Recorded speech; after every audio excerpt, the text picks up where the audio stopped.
Alhamdulillahilladzi khalaqas samaa'a wal arda wa ma bainahuma baatila. Asyhadu an la ilaha illallah wahdahu la syarika lah, al-malikul haqqul mubin, wa asyhadu anna Muhammadan 'abduhu wa rasuluhu al-mab'uts rahmatan lil 'alamin.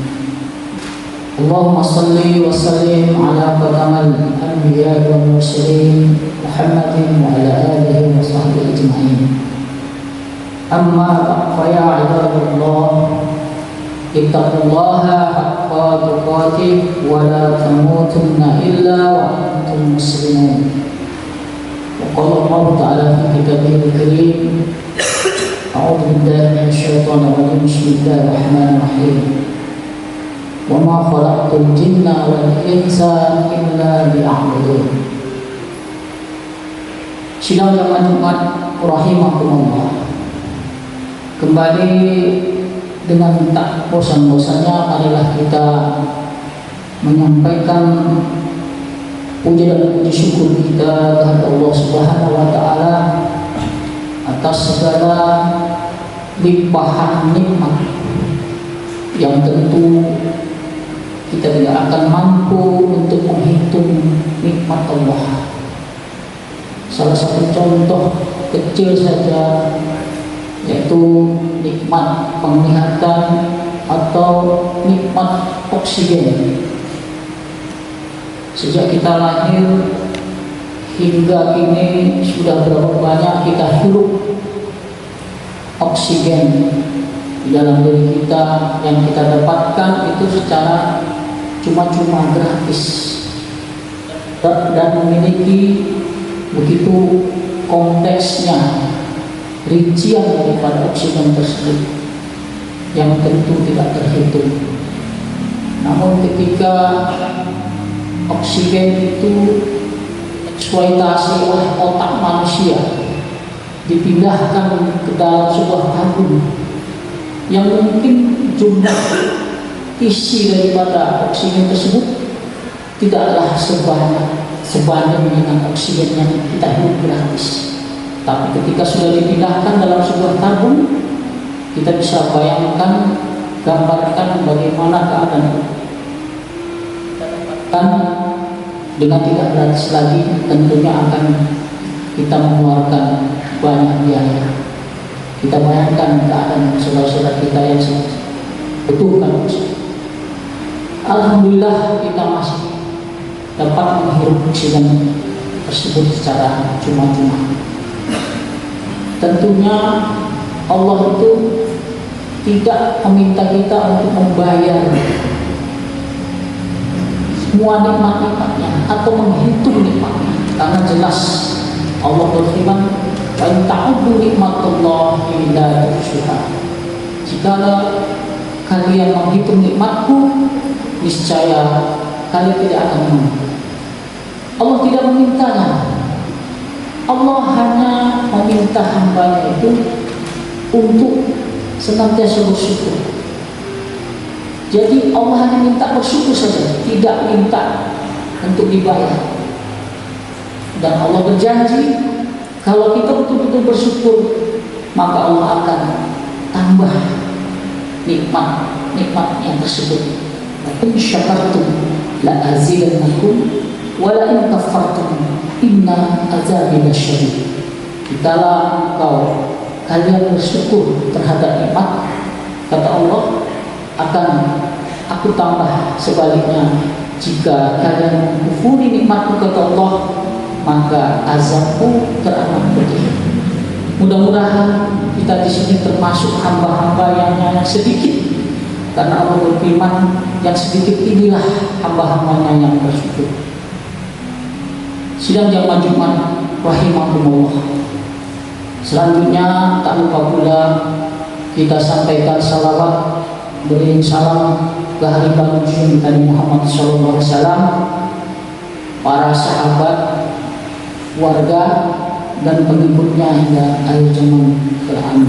Amin.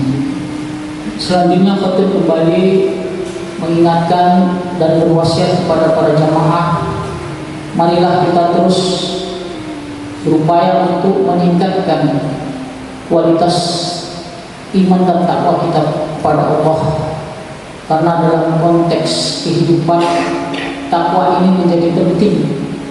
Ya, hanya dengan takwalah, dengan sikap takwalah kita mampu memperoleh kebahagiaan dan menjadi bekal di hari kelak. Fatawazatu fa'ana farizatu taqwa wa takuni ulil albab. Fattaqullah stata'tum, dan bertakwalah sedaya, sekadar, semampu kalian. Karena takwa juga tidak bersifat absolut tetapi dinamis. Allah juga tahu kapasitas kemampuan masing-masing diri manusia itu. Oleh karenanya Allah memberi keringanan, tetap bertakwa kepada Allah sedaya mampu kalian. Artinya kita melakukan ketakwaan semaksimal mungkin dengan upaya kita, tetapi juga tidak berarti kita harus memaksakan diri. Yang jamaah Jumat rahimahumullah, pada kesempatan ini khotib akan menyampaikan sebuah tema tentang tujuan diciptakannya manusia dan jin oleh Allah. Sebagaimana kita ketahui bahwa Allah Subhanahu wa Ta'ala sebagai pencipta Al-Khaliq yang menciptakan makhluknya, di antara makhluknya itu adalah manusia dan jin. Tentunya Allah menciptakan ciptaannya itu tidaklah berarti sia-sia, sebagaimana firman Allah, Rabbana ma khalaqta hadza batila. Ya Tuhan kami, Engkaulah yang telah menciptakan ini dengan tidak sia-sia. Bahkan di ayat lain Allah berfirman, wa ma khalaqnas samawati wal arda wa ma bainahuma la'ibin. Tidaklah kami menciptakan langit dan bumi dan di antara keduanya dengan bermain-main. Artinya Allah menciptakan ciptaannya ini serius dan mempunyai tujuan maksud. Dalam surat Az-Zariyat Allah berfirman, apa tujuan Allah menciptakan makhluknya jin? Wa ma khalaqtul jinna wal insa illa liya'budun. Tidaklah aku menciptakan jin dan manusia kecuali untuk beribadah kepada-Ku. Jadi jelas, tegas tujuan Allah menciptakan makhluknya, ciptaannya ini, manusia itu adalah untuk beribadah kepadanya. Bahkan di dalam tafsir Ibnu Katsir menjelaskan pengertian illa liya'budun, artinya bahwa Allah menciptakan manusia ini tidaklah untuk bermain-main, berpoya-poya dan menghambur-hamburkan kebebasan dan sebagainya, tetapi illa liya'budun. Allah menciptakan manusia semata-mata untuk mentauhidkannya, untuk beribadah kepadanya. Sidang jamaah Jumat rahimahumullah, secara bahasa liya'budun berasal dari abada, yang artinya tunduk, patuh dan merendahkan diri. Secara istilah menurut Syekh Ibnu Taimiyah, ibadah adalah segala sesuatu yang dicintai Allah, baik itu yang lahir maupun yang batin, yang terlihat maupun tidak terlihat, semuanya adalah diorientasikan mencari Allah. Dari definisi ini dapatlah diambil dua pengertian makna ibadah. Yang pertama, makna ibadah secara khusus, ibadah yang berkaitan dengan perbuatan-perbuatan ritual keagamaan kita, seperti sholat, zakat, puasa, naik haji. Ini juga adalah merupakan ibadah. Kenapa kita sholat? Tentunya kita harus mengerti. Sholat itu adalah bentuk ibadah kita kepada Allah. Ibadah tadi, sholat itu diawali dengan takbiratul ihram dan salam. Ketika kita sholat, kita mengucapkan lafaz Allahu Akbar. Artinya apa Allahu Akbar? Allah Maha Besar. Karena kita beribadah itu dalam pengertian ketundukan dan kepatuhan kita serta merendahkan diri kita di hadapan Allah. Maka ketika kita melaksanakan sholat itu, kita sudah merasakan bahwa diri kita ini kecil, hanya Allah yang besar. Kita tinggalkan semua yang kita miliki sementara di atas dunia ini. Apakah itu harta kita, apakah itu jabatan kita, apakah itu keluarga kita, dan semuanya kita tinggalkan ketika kita memulai sholat dengan takbir Allahu Akbar. Maka hanya Allah yang kita besarkan, dan sebagai merendahkan diri kita kepada Allah, kita tahu bahwa kepala adalah fisik yang paling tinggi di jasmani manusia. Kita rendahkan sujud yang menunjukkan bahwa kita ini rendah di hadapan Allah. Inilah gambaran makna ibadah secara khusus. Jadi ketundukan kita, kepatuhan kita serta merendahkan diri kita kepada Allah, itu harus kita rasakan. Dan kalau ini kita rasakan, efek sholat di dalam kehidupan juga akan terasa. Makanya sholat yang benar itu akan mencegah perbuatan keji dan mungkar. Tapi kalau sudah sholat tapi tetap melakukan hal-hal yang keji, maka arti ibadah yang sebenarnya belum dirasakan. Yang kedua, kenapa kita harus membayar zakat? Ya karena ibadah, karena Allah. Karena zakat itu perintah Allah, mengajarkan kita untuk peduli terhadap yang lain. Harta yang kita miliki tidak semata-mata seyogia, semuanya itu adalah milik kita, tetapi ada hak-hak orang lain yang harus kita keluarkan. Ini adalah makna ibadah. Kenapa kita puasa? Karena perintah Allah yang mengajarkan kita untuk menahan diri, menahan hawa nafsu kita.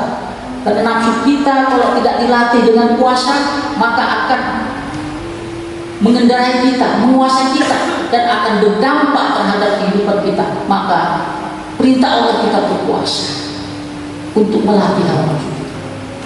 Kenapa kita berhaji? Karena perintah Allah. Bagi yang mampu, kembali dari makna takwa. Bagi yang tidak mampu juga tidak. Tapi bagi yang mampu, maka laksanakanlah haji sebagai bentuk perintah Allah. Inilah makna ibadah secara khusus yang kita lakukan sehari-hari. Sedangkan makna ibadah secara umum adalah segala amalan-amalan kita di luar ritual yang kita mengarahkan karena mencari Allah, maka dia akan bernilai ibadah.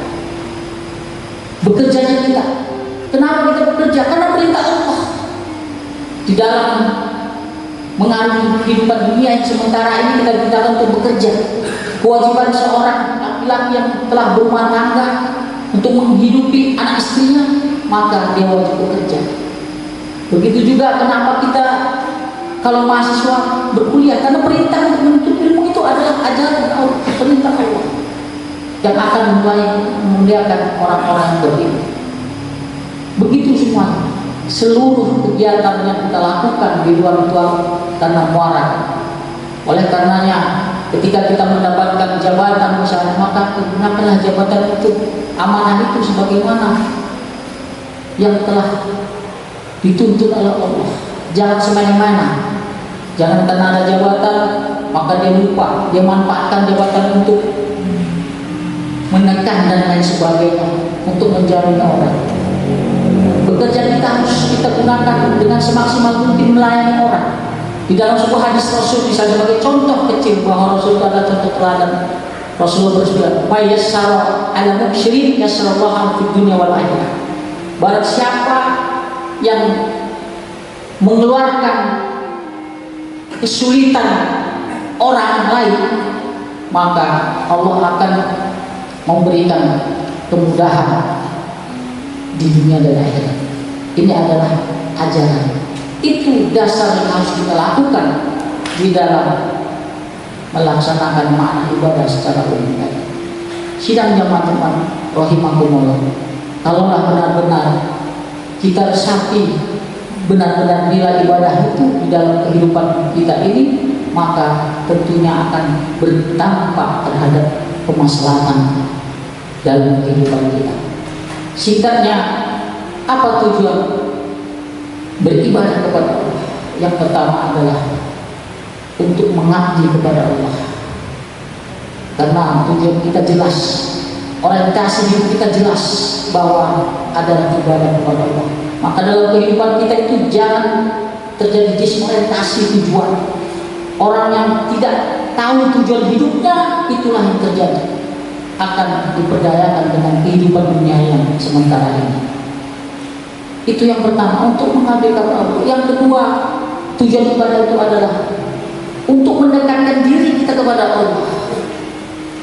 Orang memahami betul tujuan hidupnya ibadah kepada Allah, maka dia akan semakin dekat diri kepada Allah. Dan yang ketiga, tujuan adalah agar kita kembali tujuannya adalah bertakwa kepada Allah. Mudah diucapkan takwa, tapi belum tentu melaksanakan kehidupan. Tentunya banyak mengalami berbagai macam itu. Tapi tidak henti-hentinya setiap Jumat, setiap saat para pembalik untuk mengajak kita kembali bertakwa kepada Allah. Inilah tujuan daripada hidup kita sebagai hamba Allah untuk beribadah. Mudah-mudahan bermanfaat kepada para jamaah di khotib apa yang telah disampaikan dalam rangka terus dan kualitas iman dan takwa kita. Barakallahu lakum fil Qur'anil azim wa nafa'ani wa iyyakum bi min al-ayati wa bil hakim.